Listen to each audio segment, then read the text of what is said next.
Jay Sri Radheshyam and welcome. The Buddha and his truth and universal truth, or just a religious or sectarian point of view. We will study today the Four Noble Truths of the Buddha from a Gaudiya point of view, meaning from a Puranic point of view, and how these connect with Sanatana Dharma. Is the Buddha truly so far away from our philosophy or our Vedic tradition? Or actually the distance have been made in base of religious power? Let's read. The Four Noble Truths are the core of the Buddha's teaching, form the foundation of Buddhism. They are: number one, dukkha, the truth of suffering. All conditioned existence is marked by suffering or dissatisfaction, physical and emotional pain, aging, illness, death, as well as the frustration of desires and the impermanence of things. If we analyze the dukkha, this first noble truth of the Buddha is not new for Sanatanis, since our core philosophy is speaking about this exactly. All conditioned existence is marked by suffering or dissatisfaction. We call it, on Puranic or philosophical points of view, kleshas, or the three different sufferings. These kleshas or sufferings, dukkha, that is translated in somehow as sadness, are the suffering that the nature is giving us, such as earthquake, storms, the suffering that other entities are given to us, such as insects, animals, people. And the third one, and the most important, and maybe the hardest one, is the suffering created by our own mind or ourselves. So we have these different kleshas, sufferings of pains that the living entities must live with.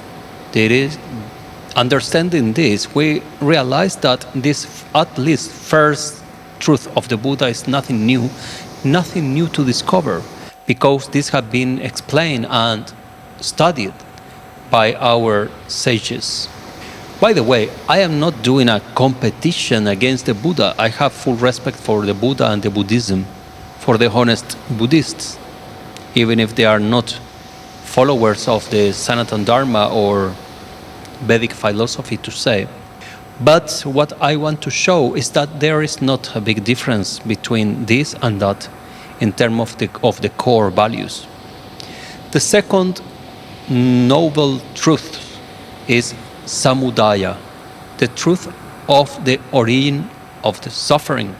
The origin of suffering, the cause of suffering, is attachment and desire. Attachment and desire is the second suffering or noble truth of the Buddha.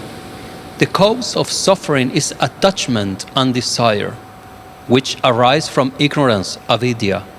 We crave pleasure, existence, and possessions, and reject what we do not want, which bind us to the cycle of birth and death, samsara. So samsara is a Vedic concept, is pre-Buddhistic era. Attachment and desire, kama and krodha, on a material platform, because finally attachment to the truth and kama, desire for supreme service, is the topmost spiritual qualities, on the topmost spiritual qualifications. But we're speaking here on the materialistic attachment and desire. So avidya, even avidya, is a Puranic and Vedic concept, Let's speak about Vedic concepts to put everything together and make it easy to speak, at least for me. So avidya is a Vedic concept. Attachment and desire are Vedic concepts. There is nothing new on this second law of the Buddha. That we like something and we don't like something is part of the attachment and desire. The desire of pleasure, the desire of not suffering displeasure. That is something that all the sages have been speaking about thousands of years before the Buddha. 3. Nirodha, the truth of the cessation of suffering. And here we enter in a topic that is a little bit maybe different, but let's see. Suffering can be extinguished if attachment and ignorance cease. This state is known as nirvana, the complete liberation from the cycle of suffering. Yes, the Buddhist nirvana is in somehow different to the Vedic or Tantric moksha or parabrahman. And nirvana is a different concept, but it's not so different either. The fourth stage or noble truth is magga, the truth of the path leading to the cessation of suffering. The path to liberation is the noble eightfold path, a set of ethical, mental, and meditative practice. In my personal point of view, here is where the Buddhist system gets extremely beautiful. And this is what, at least on my path, I have accepted.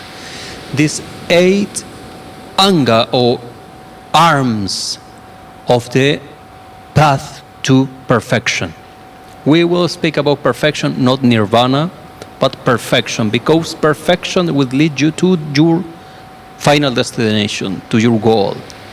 Braj Lila for Gaudiyas, for others can be something else, nirvana or moksha, Vaikuntha, etc. So the 8 paths, the 8 steps are the right view to understand the things from the correct, the right point of view, right intention to do and to act the right way. And the right way is dharma. And the unright way is adharma. It's that simple. If the cumulus of, if the sum of your actions are against this 8 path, 8 steps, then in no spiritual tradition, religion, or practice, your soul is going to liberation or to achieve any spiritual goal. This is extremely important. And one more time, this is not exclusive of the Buddhist philosophy, but this is a Vedic, it's a yogic truth. How to do the things correct. Basically, it's the basic notion. And this is what I feel that is we as Sanatanis have a lack of these virtues, of these 8 virtues. Now, I'm not saying that these virtues here are present on all the Buddhist people. No, at all. There is also many, problems. But at least they have the knowledge that this is a must and is important. If you don't do, it's your problem. But at least you know, and this is something that Sanatanis should know. And any sincere aspirant to the truth or devotee of God should walk this path. Right view, right intention, right speech. Only speak truth. Never speak to please everybody, thinking that that way of acting, pleasing everybody, is the right way. Remember, that is the job of prostitutes. Pleasing everybody, not being truthful to no one. This is not correct. And this is very much a kind of Indian culture, isn't it? Yeah? very polite, but no honest politeness. I am a Westerner, and in Western countries, and I will use a very colorful language to explain this. Western, we don't like bullshit, blah, blah, blah, blah, nice words, bad actions. You better speak less and act more in relation to what is dharma, what is correct to do. So the right action, right speech, right action, right livelihood, right effort, right mindfulness, right concentration. This is so important, really.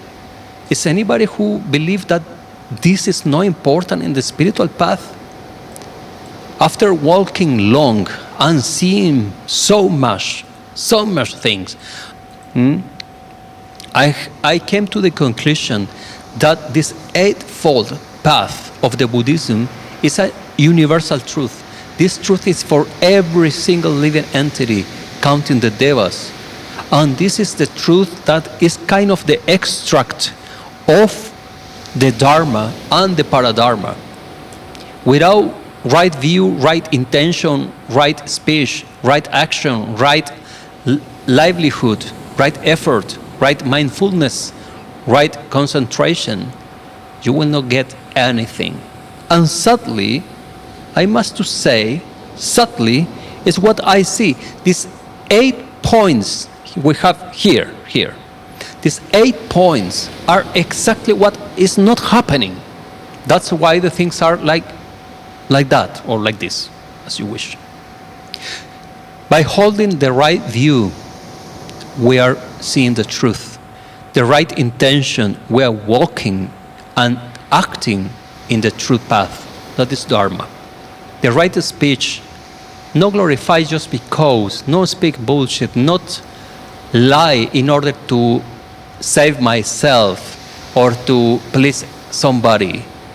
The right action, to act under the Dharma, not to please the majority, but to please God, to please the divine law. Right livelihood, earn your money the right way, behave the right way, live in the right way, show respect for all. The right effort, to constantly and daily push a little bit in order to get that final goal. Remember that you and me and everybody will die tomorrow or day after tomorrow, or maybe today. We never know. So we must to put some effort on our path. Yes or not? Yes or not?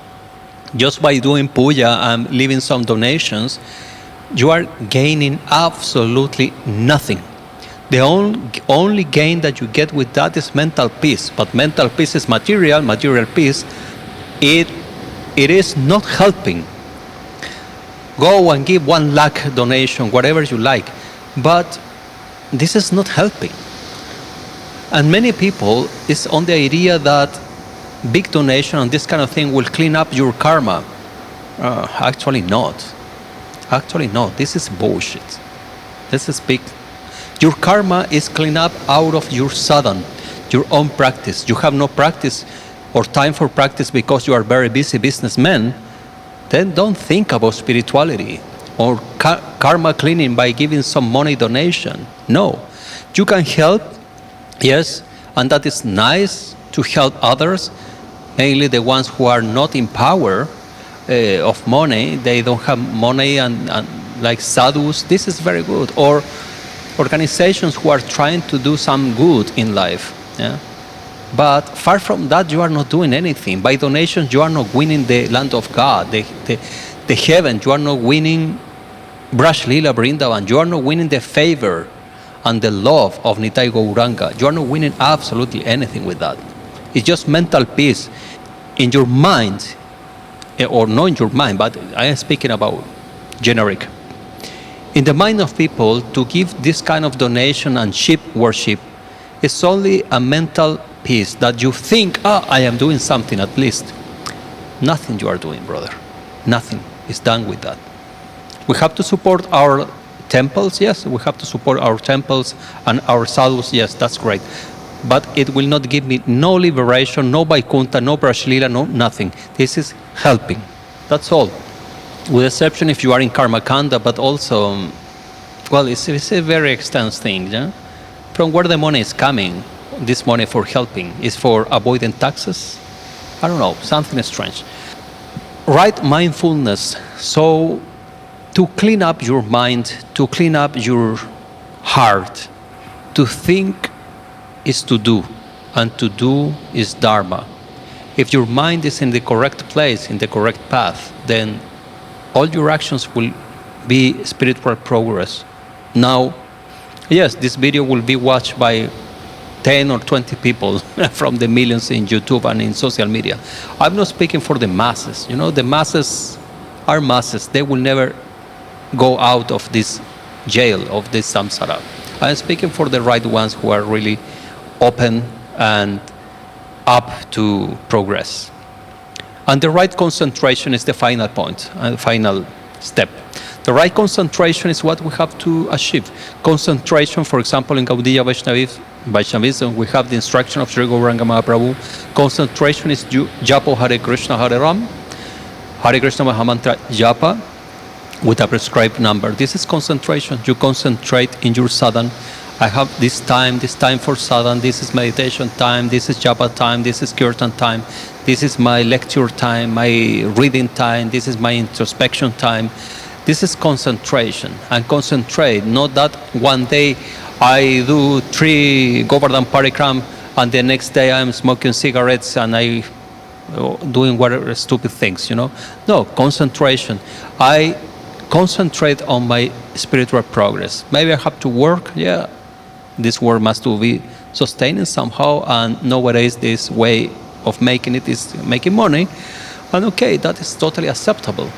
We have to work, I work, everybody should work. This is honest. This is a good way of earning your money, is out of your effort and work and sacrifice.